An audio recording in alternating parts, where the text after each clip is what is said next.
नमस्कार दोस्तों, स्वागत है आपका स्टडी फॉर सिविल सर्विसेज में। यदि स्टडी फॉर सिविल सर्विसेज के छात्र हैं तो ये वाला टेलीग्राम जरूर ज्वाइन करके रखिए। यूट्यूब चैनल में हमारे साथ है तो भी ये वाला टेलीग्राम ज्वाइन करना बहुत ज्यादा जरूरी है। सारे नोटिफिकेशन, सारे अपडेट, सारे मोस्ट इंपोर्टेंट पिक्स, सारा रिवीजन सब कुछ यहाँ पे बताया जाता है। देखिए, इस फ्री जो इनिशिएटिव की पीडीएफ आपको सिर्फ पेड ग्रुप में मिल सकती है। हमारा पेड ग्रुप भी चल रहा है इस फ्री इनिशिएटिव के साथ साथ। वीडियो हमारे फ्री थे, फ्री है, फ्री रहेंगे हमेशा। लेकिन इसके साथ साथ हमारा पेड ग्रुप भी चल रहा है जहां पे आपको कंप्लीट स्टडी मटेरियल मिलेगा, कंप्लीट आपको आंसर राइटिंग जो है करवाई जाएगी, कंप्लीट फीडबैक दिया जाएगा, कैसे क्वेश्चन को समझना है, किस तरह के क्वेश्चन में क्या आंसर लिखना है, पॉइंट टू पॉइंट एक एक चीज बताएंगे आपके साथ हमारे एक्सपर्ट, और कंप्लीट आपको पर्सनल गाइडेंस भी दिया जाएगा। ज्यादा जानकारी के लिए 8564880530 या 9696066089 पे कॉल या व्हाट्सएप कर सकते हैं, या फिर मुझे डायरेक्टली व्हाट्सएप कर सकते हैं 7838692618 पे। नमस्कार, जय हिंद दोस्तों। स्टडी फॉर सिविल सर्विसेज में आप सबका एक बार फिर से स्वागत है। आज के इस वीडियो में हम देख रहे हैं 66th बीपीएससी मुख्य परीक्षा के लिए कुछ मॉडल क्वेश्चंस और उनके आंसर्स। तो चलिए शुरू करते हैं। स्टडी फॉर सिविल सर्विसेज आपके लिए लेकर आया है यूपीएससी, बीपीएससी, यूपीपीसीएस, यूपीट्रिपलएससी और ईपीएफए के लिए शानदार और जानदार कोर्सेज, जिनके लिए हम प्रीलिम्स के लिए मेंस, उनके options, answer writing, test series, evaluation करवा रहे हैं हमारी अनुभव टीम द्वारा। अधिक जानकारी के लिए आप हमें इन नंबर्स पर कॉल कर सकते हैं, हमारे टेलीग्राम चैनल को ज्वाइन कर सकते हैं, सोशल मीडिया पर हमें फॉलो कर सकते हैं। तो चलिए शुरू करते हैं आज का मुख्य वीडियो। इस मुख्य वीडियो में प्रमुख 4 सेक्टर से क्वेश्चन लिए गए हैं। पहला क्वेश्चन करंट अफेयर्स और ट्रिप्स, जो एक ट्रेड रिलेटेड इंटरनेट वेवर की बात चल रही है। जो प्रोटोकॉल होता है उस पर किस तरह से, जो आईपी प्रोटोकॉल होता है, इंटेलेक्चुअल प्रॉपर्टीज़ राइट वाला जो प्रोटोकॉल होता है, उस पर किस तरह से वैक्सीन बनाने के लिए अलग अलग देश, खास करके भारत और दक्षिण अफ्रीका जैसे देश, दुनिया भर की WTO से ये मांग रहे हैं कि जो इंटेलेक्चुअल प्रॉपर्टी राइट्स है वैक्सीन बनाने में, उसको माफ़ किया जाए, ताकि जो छोटी छोटी कंपनियां हैं अलग अलग देशों में, वो रॉयल्टी ना देकर प्रोडक्शन को शुरू कर सके। और उस पर बात चल रही है, WTO हो या यूरोपियन यूनियन हो। तो उसमें देखते हैं कि ट्रिप्स कैसे आड़े आ रहा है और ट्रिप्स एक्चुअली में वाकई में क्या चीज़ है। अर्थव्यवस्था के सेक्टर से हम देखेंगे कि MSME पे क्वेश्चन हमने पहले भी लिया है, लेकिन इस बार करंट से जोड़ते हुए हाल ही में जो MSME में डेफिनेशन में बदलाव हुए हैं उसको इंक्लूड कर एक क्वेश्चन लिया गया है। एनवायरनमेंट में हम देखेंगे चक्रवात काफ़ी चर्चा में रहा है, हो सकता है इसकी बहुत ही प्रबल संभावना है कि ये क्वेश्चन भी पूछा जा सके। और इंडियन पॉलिटी में हम देखेंगे विधान परिषद, हाल ही में जो पश्चिम बंगाल में विधान परिषद की मांग के लिए जो रेजोल्यूशन पास किया गया है, तो विधान परिषद क्या होता है, उसका इतिहास क्या है, कैसे बनता है, उसकी शक्तियाँ क्या हैं, और क्या हुआ आज के समय में भारतीय राजनीति में उतना ही प्रासंगिक है जितना कि जब वो लागू किया गया था, जिस आशय से, जिस मंशा से लागू किया गया था, उस मंशा के लिए आज क्या वो उतना ही रेलेवेंट है या नहीं, उस पर हम एक प्रश्न देखेंगे। तो चलिए शुरू करते हैं। Recently TRIPS has been in news and what is it, why it has gained such attention. जो ट्रिप्स चर्चा में रहा है वो है क्या और वो क्यों चर्चा में है। तो ट्रिप्स के बारे में पहले हम बता देते हैं कि trips is nothing but trade related aspect for intellectual property rights. तो जो इंटेलेक्चुअल प्रॉपर्टी राइट, ये क्या चीज़ होती हैं कि किसी व्यक्ति ने, किसी देश ने, किसी देश की किसी संस्थान ने कोई एक नया फार्मूला हो या कोई आविष्कार किया हो, कोई नया मेथोडोलॉजी फाइंड की हो, उसको आगे बढ़ाने के लिए या उसको प्रोडक्शन के लिए जो चीज़ें दो अलग अलग कंपनी अगर उसको यूज़ करना चाहे तो उसे बदले में एक रॉयल्टी देनी होती है, और उस इंटेलेक्चुअल प्रॉपर्टी का एक राइट होता है उसके पास जिसने इसको बनाया है। तो वो जो बनाने वाली जो प्रक्रिया होती है उसको इंटेलेक्चुअल प्रॉपर्टी कहते हैं।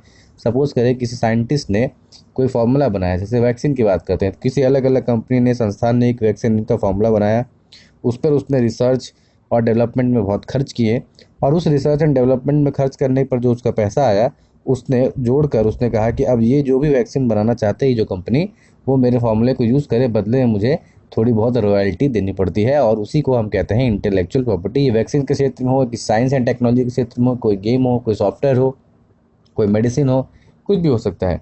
तो दैट इज़ ट्रिप्स। तो ट्रिप्स का फुल फॉर्म है trade related aspect for intellectual property rights. अब ये है क्या चीज़, तो ये एक एग्रीमेंट है जो कि मल्टीलैटरल है, ये समझना बहुत ज़रूरी है। मल्टीलैटरल मतलब बहुराष्ट्रीय एग्रीमेंट है, जो 1 जनवरी 1995 में वर्ल्ड ट्रेड ऑर्गेनाइजेशन, विश्व व्यापार संगठन में इसको एक्सेप्ट किया गया था, और जिसका भारत भी एक प्रमुख मेंबर है, यानी कि हमने इस पर साइन किया गया है। और इसको WTO ने मान्यता प्राप्त की कि कोई भी देश या किसी भी देश की कोई कंपनी किसी अन्य देश या उस देश की कंपनियों द्वारा जारी किए गए फॉर्मूले का उसके उपयोग के बिना या उसके अधिकार दिए गए बिना अगर इस्तेमाल करती है तो उस पर जुर्माना लगेगा, उस पर चार्ज लगेगा, और अगर उसको ये यूज़ करना है तो जितनी इंटेलेक्चुअल प्रॉपर्टी राइट वो देता है उसके बदले में उसको रॉयल्टी चुकानी होगी। और ये जो है व्यापार के क्षेत्र में एक क्लियर कट मैंडेट बनाने के लिए ये चीज़ें लागू की गई थी। So TRIPS is trade related aspect of intellectual property right is an agreement on international intellectual property। ये जो अंतर्राष्ट्रीय बौद्धिक संपदा अधिकार पर एक समझौता है और ये 1995 में जो है फोर्स में आता है। और ट्रिप्स में जो है खास करके विशेषता हम देखेंगे तो 7 प्रकार की संपदाओं को विशेष करके एक कैटेगराइज किया गया है, जिसको हम कह सकते हैं कि अवेलेबिलिटी हो गई, स्कोप हो गया, न्यूनतम मानक हो गया, ट्रेडमार्क, व्यापार रहस्य, लेआउट डिज़ाइन, पेटेंट, औद्योगिक design, integrated design, undisclosed trade information, patents, copyrights, trademarks, इन सारे जियोग्राफिकल इंडिकेशंस, ये सारे 7 एरियाज़ को यूज़ करके ट्रिप्स जो है वो अपना इंटेलेक्चुअल प्रॉपर्टी राइट्स और उसके एरियाज़ को डिफाइन करता है कि अगर इन क्षेत्रों से या किसी प्रोडक्ट के, किसी फॉर्मूले के, किसी मैन्युफैक्चरिंग टेक्निक के इन क्षेत्रों से अगर जुड़ा हुआ कोई चीज़ अगर आप रखते हैं या आपके पास मिनिमम क्राइटेरिया है तो आपको उसका इंटेलेक्चुअल प्रॉपर्टी उस कंपनी को देनी होगी या उस संस्थान को देनी होगी जिसने इसका ईजाद किया था। It applies basic international trade principle. जो मुख्य सदस्य देशों में जो बौद्धिक संपदा में संबंध में जो बुनियादी अंतर्राष्ट्रीय व्यापार है उसको लागू करता है, यानी कि जितने भी बुनियादी जो अंतर्राष्ट्रीय व्यापार में जो इंटेलेक्चुअल प्रॉपर्टी या बौद्धिक संपदा से रिलेटेड जितने भी कानून हैं उसको एक साथ में ही ट्रिप्स जो है वो एक साथ में क्रियान्वयन करने की बात करता है। It is applicable to WTO members. और ट्रिप्स एग्रीमेंट ये बताता है कि किस किस तरह के कौन से एक्सेप्शंस हैं, कौन से लिमिटेशंस है। तो ट्रिप्स समझौता सार्वजनिक स्वास्थ्य और आर्थिक विकास के हितों के साथ बौद्धिक संपदा के हितों को संतुलित करने के लिए अनुमेय अपवादों कर सीमा भी निर्धारित करता है। यानी कि ट्रिप्स ही बताता है कि अगर कोई चीज़ अगर महामारी के रूप में हो या कोई स्वास्थ्य संकट में या वैश्विक कल्याण के लिए किसी चीज़ पर वेवर देना हो, यानी किसी चीज़ को इंटेलेक्चुअल और प्रॉपर्टी राइट से मुक्त करना हो, तो उसका डिसीजन भी ट्रिप्स ही लेता है। lays down the permissible exception and limitation for balancing the interest of intellectual property with the balance of public health as well as economic development of the other regions. Now it has a major role in enabling the trade creativity, यानी कि जो trade creativity है, क्योंकि जब अगर intellectual property आपकी save रहेगी तो अलग अलग बॉडीज़, अलग अलग संगठन क्या करेंगे कि नए नए प्रोडक्ट्स को बनाएंगे, तो इससे क्रिएटिविटी बढ़ेगी। और क्योंकि आपको पता है कि आपकी फार्मूला कोई कॉपी नहीं कर सकता है, तो आप और नए से नए फार्मूले, नए से नई टेक्निक्स बनाने में ज़ोर देंगे, जिससे ओवरऑल होगी क्या कि क्रिएटिविटी बढ़ेगी, कंपटीशन बढ़ेगा, पब्लिक जो कंज्यूमर इंटरेस्ट है उसके लिए काम होंगे, and that is why it will be more and more significant for the consumer development as well. So ensure करता है कि WTO मेंबर जो है वो अचीव करे there domestic objectives and play. बौद्धिक संपदा पर व्यापार विवादों को हल करने के लिए विश्व व्यापार संगठन ने सदस्य देशों को अपने घरेलू नीतियों को इस तरह से सजाने को, इस तरह से आकार देने में कहा गया है ताकि ट्रिप्स के नियम जो है वो पालन हो सके। और ये जो सुझाव है वो WTO देती है कि आप अलग अलग देश जो सदस्य देश हैं वो अपने घर की घरेलू नीतियों को इस तरह से बनाएं, इस तरह से क्रियान्वयन करें कि जो ट्रिप्स से जुड़े हुए मुद्दे हैं वो उसी में समावेश हो जाएं। अब ये चर्चा में क्यों है? चर्चा में इसलिए है कि साउथ अफ्रीका और भारत WTO में गए थे और उन्होंने रिक्वेस्ट की थी जो ट्रिप्स मिशन या एग्रीमेंट के तहत एक वेवर दिया जाए, एक छूट दी जाए, ताकि जो वैक्सीन बनाने वाले खास करके दक्षिण एशिया जो बड़ी बड़ी कंट्री है, खास करके भारत, जिसमें प्रोडक्शन कैपेसिटी तो बहुत सारी है, लेकिन उस फार्मूला की जो रॉयल्टी देने के लिए उन कंपनियों के पास उतना पैसा नहीं है जितना वो रॉयल्टी मांग रही हैं। दैट इज़ वाई अगर वो प्रोडक्शन में उसको वेवर दे दे तो कोई आम कंपनियां भी, आम फार्मास्यूटिकल कंपनियां भी उस फार्मूले का यूज़ करके वैक्सीन मैन्युफैक्चरिंग कर सकती है। और पूरे विश्व में अगर वैक्सीन लगाना हो तो ज़्यादा अमाउंट में प्रोडक्शन करना ज़रूरी है। इस तरह से महीने भर में आप अगर 30-40 लाख 50 लाख वैक्सीन बनाएंगे तो कितने दिन में आप वैक्सीनेट कर पाएंगे? ये तो पूरे भारत को वैक्सीनेट करने में कम से कम 2 साल लग जाएंगे, तो पूरे विश्व को वैक्सीनेट करने में कितना समय लगेगा? इसलिए इस बात को ध्यान में रखते हुए जो है वो साउथ अफ्रीका और इंडिया WTO में इस पर वेवर यानी कि एक तरह से छूट लेने के लिए गए थे। लेकिन बाद में अन्य जो है वो 100 देशों ने भी उनको समर्थन किया, जो खास करके विकास देश, उन्होंने कहा कि कॉपीराइट हो या इंडस्ट्रियल डिज़ाइन हो, पेटेंट हो, इन सारी चीज़ों को लेकर थोड़ा सा आपको जो अनडिस्क्लोज्ड इन्फॉर्मेशन है उसको लेकर आपको थोड़ा सा रिलैक्सेशन देना चाहिए। लेकिन जो यूनाइटेड स्टेट्स है, अमेरिका है और यूरोपियन यूनियन है, उन्होंने इस बात को खारिज कर दिया। बाद में अमेरिका की जब प्रेशर बढ़ा उन पर, जो अपने ह्यूमन राइट्स बचाने का जो तमगा लिए फिरते हैं, तो उस पर जो प्रेशर पड़ा तो उसने फिर बाद में बैक चैनल से हमको सपोर्ट भी किया। लेकिन यूरोपियन यूनियन और उसमें भी खास करके जर्मनी अड़ गया और उन्होंने कहा कि नहीं, इस तरह की जो वेवर राइट हम नहीं दे सकते, क्योंकि हमारी कंपनी ने बहुत सारा रिसर्च किया है, डेवलपमेंट की है, तो हम कहाँ से उसका चुकाएंगे? हमारी कंपनी का अधिकार जो इससे ख़त्म हो जाएगा और भारत जो है वो दुनिया का फार्मास्यूटिकल कैपिटल बन चुका है। इससे हम भारत को और आगे बढ़ा देंगे और कल को ऐसा हो सकता है कि चीन की तरह हम भारत के लिए भी मैन्युफैक्चरिंग पर निर्भर हो जाए पूरी तरह से, इसलिए हमको ऐसा नहीं करना चाहिए। तो ये जो यूरोपियन देश जो अपने सर पर ह्यूमन राइट्स का तमगा लिए घूमते हैं कि दूसरे देशों को मानव कल्याण में या मानव अधिकार में, अलग अलग चीज़ों में, धार्मिक स्वतंत्रता हो या अलग चीज़ों में लेक्चर देते फिरते हैं, जब सही बात आती है, अकल की बात आती है, जब मानव कल्याण की बात आती है तो उनको दिखाई देते हैं पैसे और वो पीछे हट जाते हैं। और इस तरह का सबसे बढ़िया एग्जाम्पल है ये ट्रेड वेवर। इसको आगे देखेंगे तो वाशिंगटन ने बाद में कहा कि ठीक है, हमें इसके साथ मिलकर बात करनी चाहिए और एक ग्लोबल सॉल्यूशन, वैश्विक समाधान की ओर बढ़ना चाहिए। लेकिन फिर से बैक चैनल डिप्लोमेसी ये हुई कि जब G20 के देश मिले वहाँ भी ट्रिप्स में वेवर को नकार दिया गया, यानी कि जो है इकोनॉमिक इंटरेस्ट, आर्थिक हितों को लोक कल्याण से ऊपर रख दिया। और ये जो यूरोपियन देश है जो अपने आप को ह्यूमन राइट का चैंपियन बताते हैं और अलग अलग देशों को सर्टिफिकेट बांटते रहते हैं, लो आज जब समय आया गरीब कल्याण का, लोगों के कल्याण का, तो इनको अपने पैसे दिखाई दिए। एंड दैट इज़ वाई इनकी ग्लोबल लेवल पर जो है आप कह सकते हैं कि जो एक्सपोज हो गया, यूरोपियन यूनियन हो या अमेरिकन स्टेट्स हो या सो कॉल्ड विकसित देश हो, भारत जैसे देश ने, जिसने अब तक के करीबन 40 से 50 लाख वैक्सीन मुफ्त दी है और 3 से 3.5 करोड़ वैक्सीन अलग अलग देशों में दी है, उसके कंपैरिजन में इन देशों ने कभी किसी को कोई वैक्सीन नहीं दी है। तो ये बताता है कि केवल मानव अधिकार की बात करना और मानव अधिकार में वाकई में काम करना दो अलग अलग चीज़ें हैं और प्रोपेगेंडा चलाने में यूरोपियन के देश बहुत आगे हैं। तो G20 ने भी इसे मना कर दिया।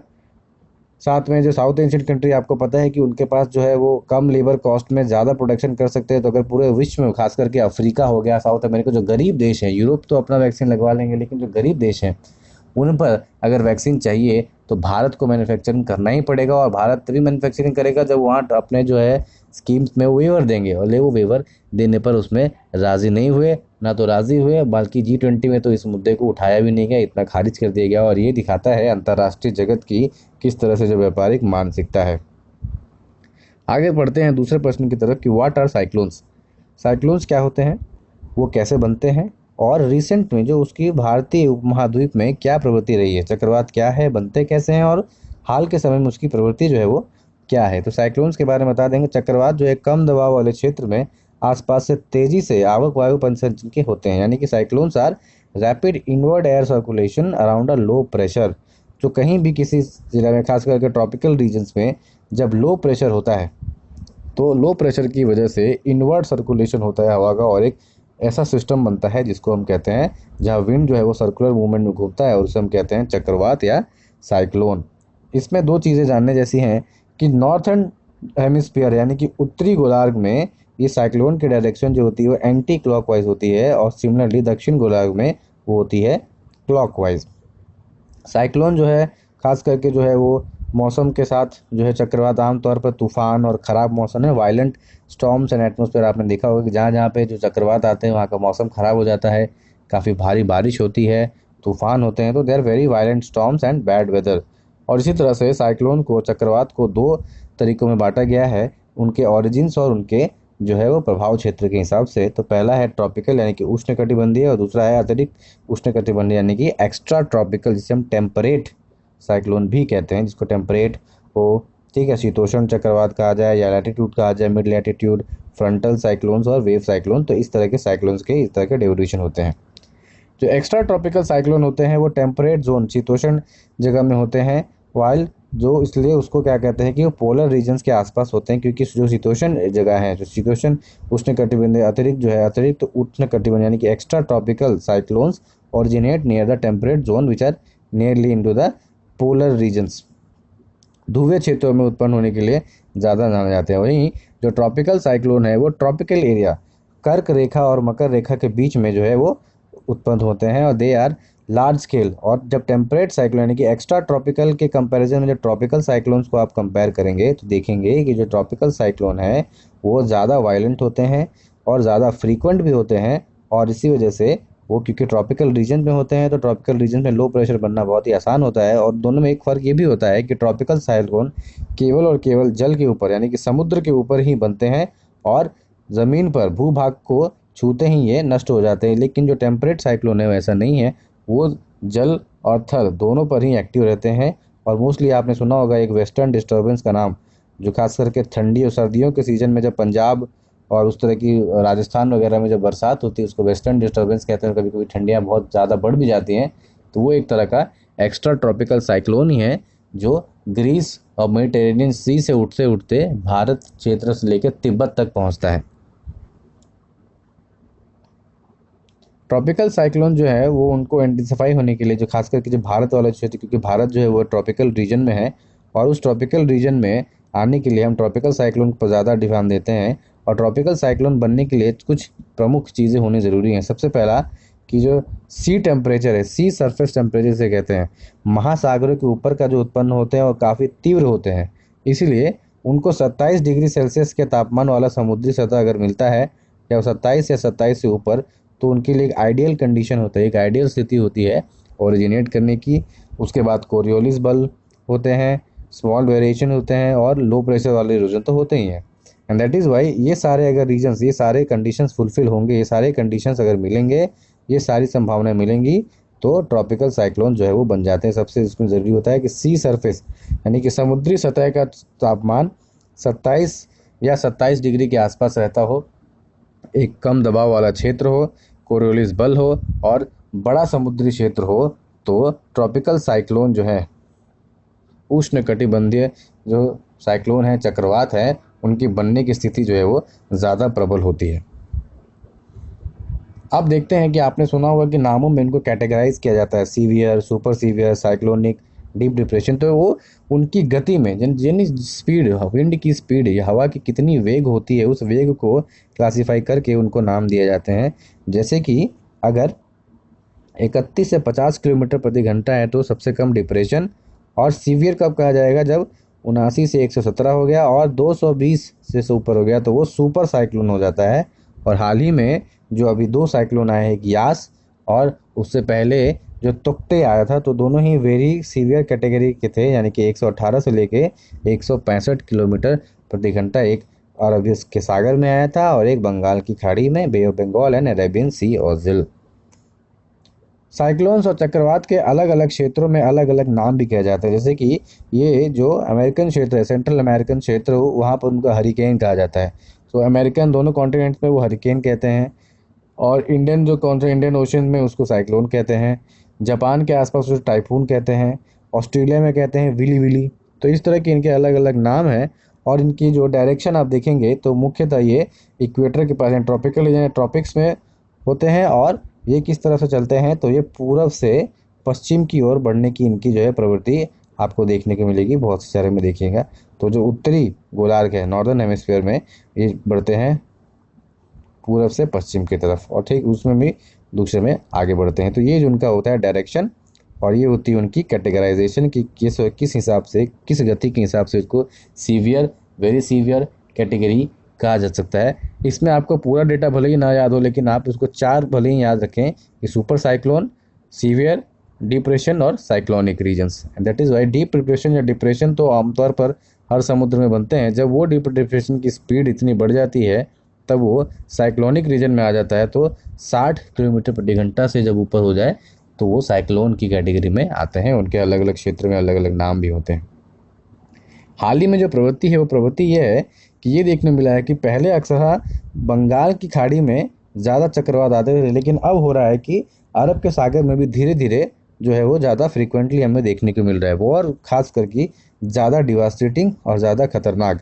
इसका एक कारण यह है कि अरब सागर का जो तापमान है वो बाकी सागरों की तुलना में बहुत ज़्यादा तेज़ी से बढ़ रहा है, और इसी वजह से जो ग्लोबल क्लाइमेट चेंज हो, अंतर्राष्ट्रीय मौसम में जो चेंज होता है, जो जलवायु परिवर्तन होता है, उसकी वजह से अरब सागर की टेम्परेचर जो धीरे धीरे बढ़ती जा रही है। और इस वजह से आप देख रहे हैं कि पहले जो एक रेशियो होता था, एक अनुपात होता था कि अगर बंगाल की खाड़ी में 5 चक्रवात आएंगे तो अरब सागर में 1 आता था, लेकिन अब वो जो अनुपात बदलते जा रहा है, अब दोनों में समानता आ रहे हैं, और जो अरब के सागर में जो चक्रवात आ रहे हैं वो ज़्यादा खतरनाक हो रहे हैं, क्योंकि आपको पता है कि भारत का जो पश्चिमी क्षेत्र है वो ज़्यादा डेवलप्ड है, और उसके कोस्टल रीजन में काफ़ी ज़्यादा बड़े बड़े शहर है, पोर्ट्स है, इकॉनमी है, और जब वो वहाँ टकराता है तो वहाँ ज़्यादा नुकसान करता है बजाय पूर्वी भाग के, क्योंकि वहाँ पर इतना डेवलपमेंट नहीं है, वहाँ पे नेचुरल पोर्ट्स नहीं है, वहाँ पे बड़ी बड़ी सिटीज़ आपको देखने को नहीं मिलेंगी। लेकिन वेस्टर्न साइड जो है that is more develop in comparison to the eastern side of India और specially the eastern coastal region of the India, and that is why they are being more devastating and more severe. जनसंख्या वृद्धि के कारण क्या हो रहा है कि ऐसे लोगों पे खास करके जो इतने भी भारत के बड़े बड़े शहर आप देखेंगे तो जो वेस्टर्न कोस्ट पे है वहाँ पर लोगों की संख्या अधिक बढ़ रही है, तो वो जानबूझकर ऐसे जगह पर भी जाने को मजबूर होते हैं जो कि चक्रवात की दृष्टि से खतरनाक है। लेकिन क्योंकि जब जनसंख्या बढ़ रही है तो लोगों के रहने की सीमा तो खत्म होती जा रही है, एंड दैट इज़ वाई वो ये रहा है कि जब वो ऐसे ऐसे तूफान आते हैं तो उनका इवैक्यूएशन हो या रिहेबिलिटेशन हो, पुनर्वसन हो या उनको वहाँ से निकालना हो, ये काफ़ी एक मुश्किल भरा काम होता है और काफ़ी ज़्यादा हद तक नुकसान होता है। खास करके जो तुक्ते के संबंध में हमने देखने को मिला कि गुजरात में और महाराष्ट्र में बहुत सारे नुकसान हुए।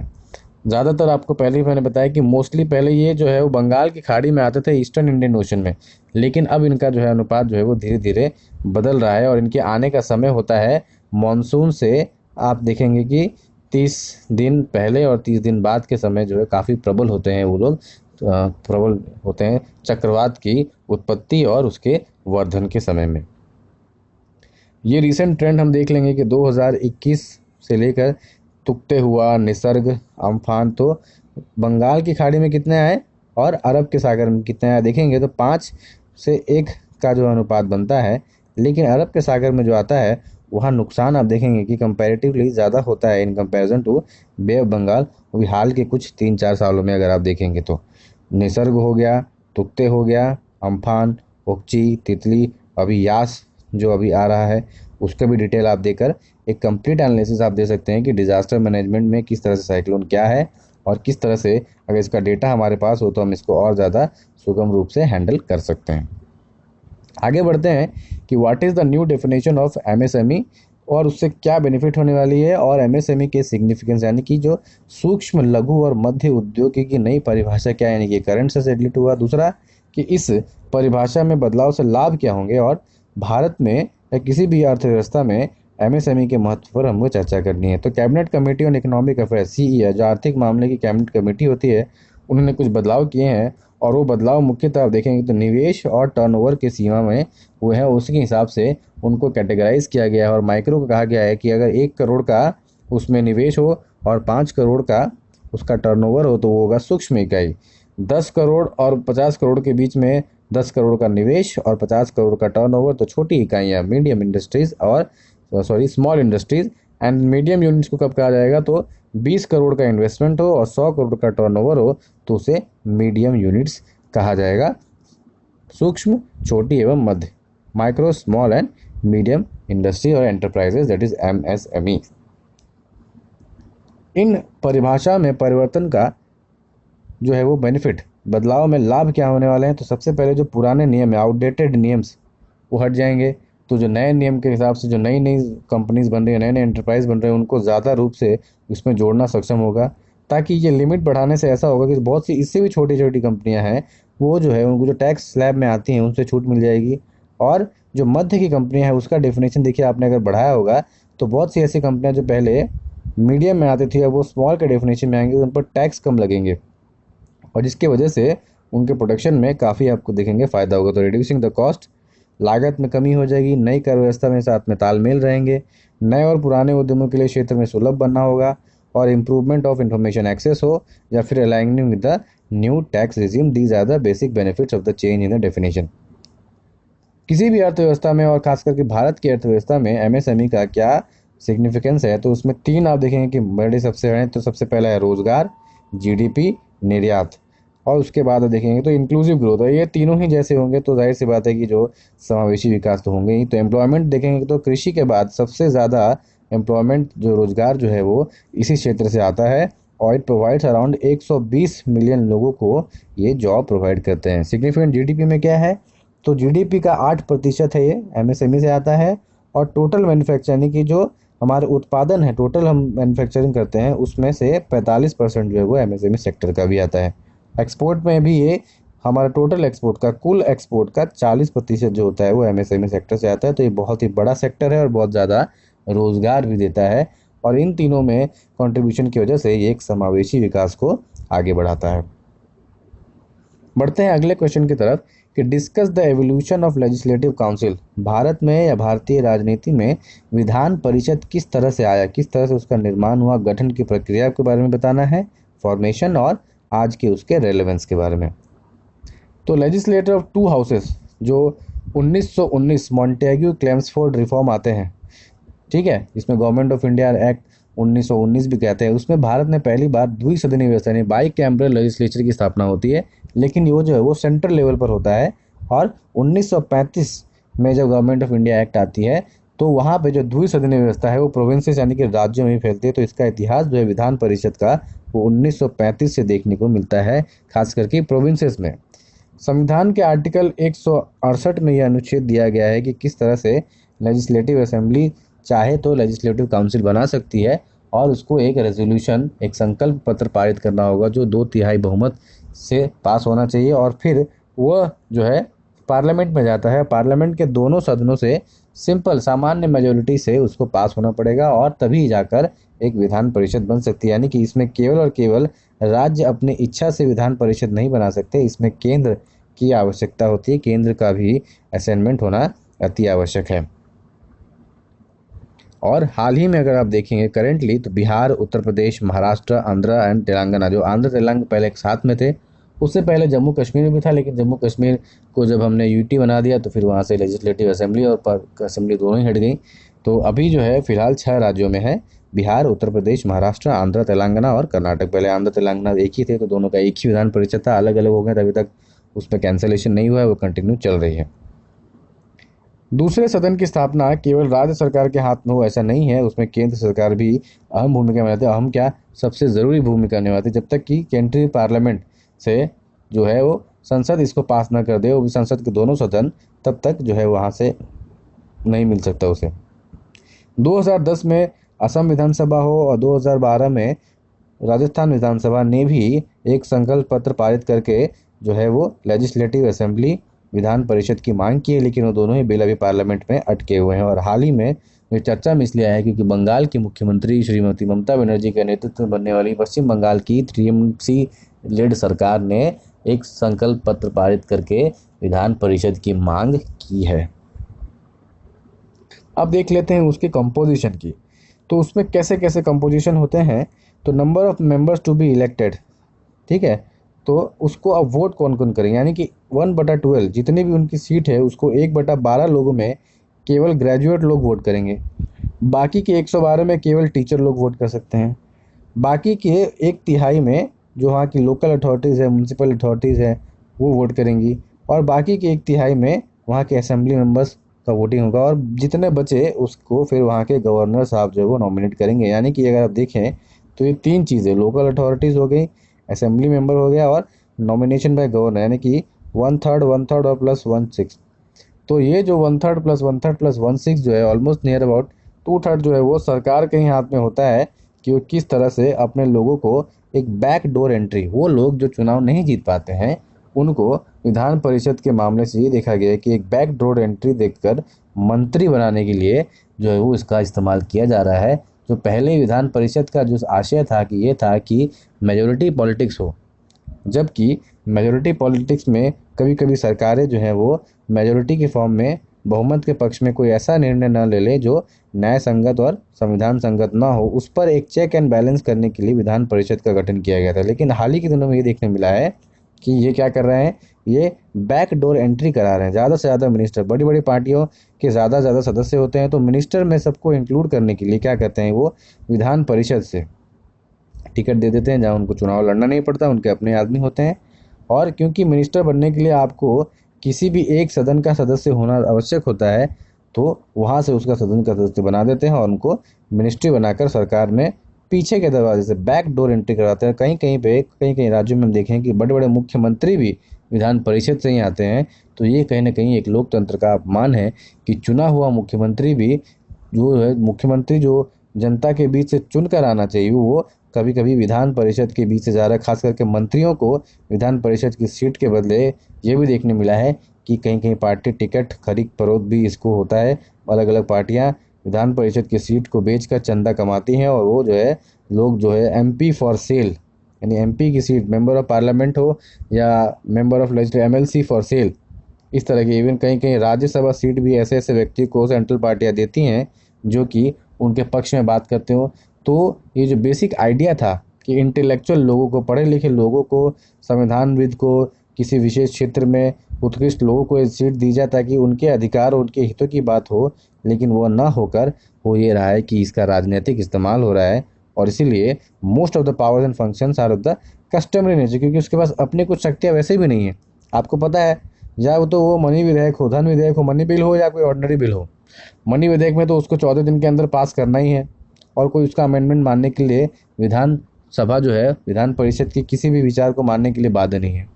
कोई आम बिल भी हो तो विधानसभा विधान परिषद को भेजती है,